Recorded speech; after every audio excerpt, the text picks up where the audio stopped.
السلام علیکم ورحمۃ اللہ وبرکاتہ۔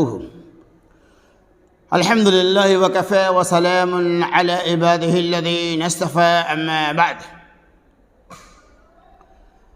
عن زید بن خالد الجہنی رضی اللہ عنہ قال قال رسول اللہ صلی اللہ علیہ وسلم لا تسبوا الدیک فإنہ یوقظ للصلاة،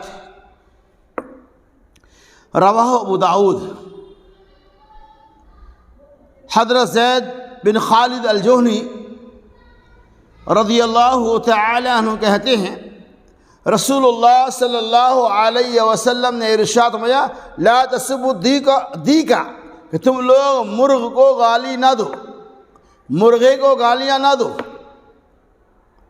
فَإِنَّهُ يُوقِظُ لِلصَّلَاةِ، کیونکہ وہ نماز کے لیے جگاتا ہے۔ اللہ کے رسول صلی اللہ علیہ وسلم نے حدیث پاک کے اندر اس بات کی وضاحت فرمایا کہ اے لوگو تم مرغے کو گالیاں نہ دو، کیونکہ مرغ تمہیں نمازوں کے لیے بیدار کرتا ہے۔ آج کے زمانے میں مرغ کی اہمیت کم ہو گئی ہے، وجہ اس کی یہ ہے کہ آج اسپیکروں کے ذریعہ، مائک کے ذریعہ اذان کی اطلاع دی جاتی ہے۔ لوگ اسپیکر کے ذریعہ جاگ جاتے ہیں، انہیں فجر کی اذان کی اطلاع دی جاتی ہے، لیکن اسپیکر کے زمانے سے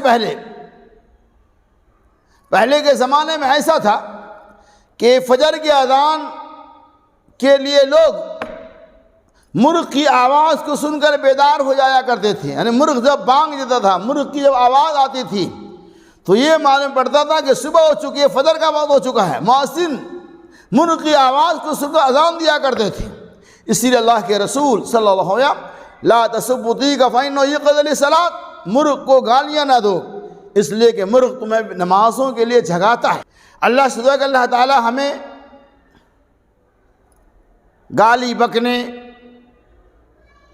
بولنے اور اس بدترین چیز سے اجتناب کرنے کی توفیق رفیق عطا فرمائے۔